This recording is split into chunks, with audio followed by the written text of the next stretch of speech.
Hello everyone, Legend Begins here, and welcome to another Game Legend. This time we will be doing Sun Lake Amusement Park, written by Nice Pasta. I'm writing this down to document my trip to Sun Lake, an old theme park in the Everglades of Florida. The reviews online were surprisingly hard to find, and they often warned of safety hazards and odd occurrences. On average, they gave it about a 2-star rating. As I'm walking up to this lake, which is more of a swamp, I can tell why the ratings are so low. It's more of an abused antique than a theme park. There were a few children, and, what I presumed, a single mom in front of me at the entrance. I saw them walk into the distance as I asked the man in front of the booth for a ticket. It didn't seem like the park had anyone walking around besides that one mother and her children. I found this extremely odd. I turned awkwardly to the man in the booth and asked, "Looks a little slow today, doesn't it?" He completely ignored my small talk and handed me the ticket. Disregarding his rudeness, I grabbed the ticket hastily and headed in through the small entrance. My first impression of the park was founded on the fact that the walkways were simply dirt and rock. It didn't seem very impressive, but I guessed it fit the theme. The surrounding area was covered in thick mud, medium-sized trees, and draping weeds. There wasn't much room to stray away, unless you wanted to risk meeting whatever creatures inhabited this park. So far, I've seen this place as a safety hazard, and alligators wouldn't be out of the question. Keeping that in mind, I stirred up to my first attraction.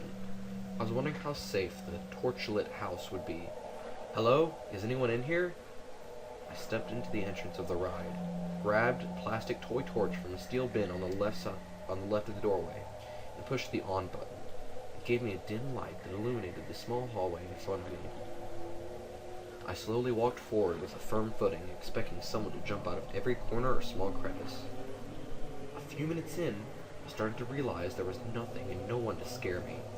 It was just some long, boring, yet admittedly ominous hallway. It was empty. I mean empty down to the core.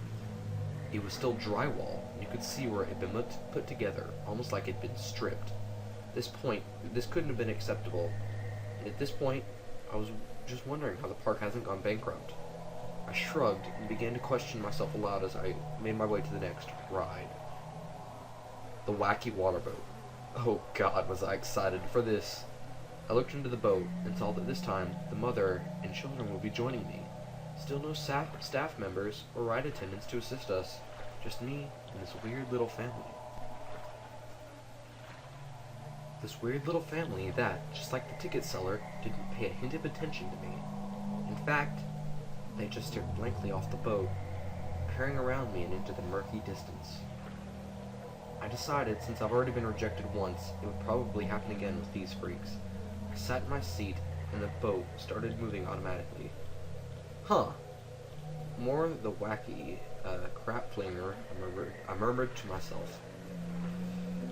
The family expectantly paid no attention, and I sat nervously awaiting the thrilling part of this thrill ride. The boat continued on, what I assume was a set path through the dark water, and as it did, I felt the area close in on me.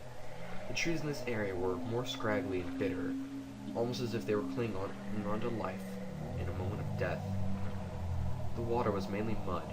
I'm not really sure how the boat continued moving through such a thick viscosity. The only thing of any note that I could see in front of us was a large white wooden building. Before entering the building, the boat made a low metal scraping noise and lifted itself out of the water, moving the track onto a white peppered concrete flooring. The inside of the building looked much like a non-human present fish shop. The floor was replaced with algae-heavy water. As the boat made its way around a corner, I could see something peek its nose out of the water. An alligator! I started to panic and looked towards the other side of the boat to ask the mother, "Why is this place not shut down?" But there was no mother. There were no children. Or at least, that's what I thought. Until I peered off the boat, and out of the water raced 3 figures, their skin, hair, and clothing merging with the algae, their mouths gaping open and moaning as if they were grasping for life in a moment of death. There's a reason the park closed 3 years before I entered. The reviews were god-awful, the employees were careless, and the ride attendees were almost never present.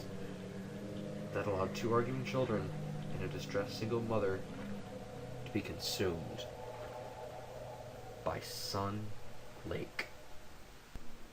Yeah, I think this is a pretty nice creepypasta. I like that it's short and it gets to the point quickly, and I think it's really great, honestly. The build-up was nice. I love the tone you set, and it's great. I give it an 8.75 out of 10. Since it wasn't it was kind of creepy, but I couldn't exactly get the feel as much as other pastas, but I really like what you did leaving the end open there. So, it's not a perfect score. Don't give many of those out, but you're pretty darn close. So, keep at it, nice pasta. Make some more.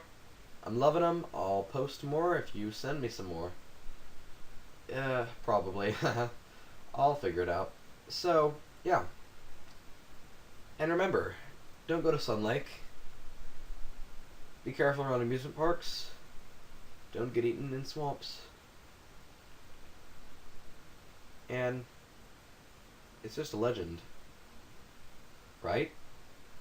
A game legend.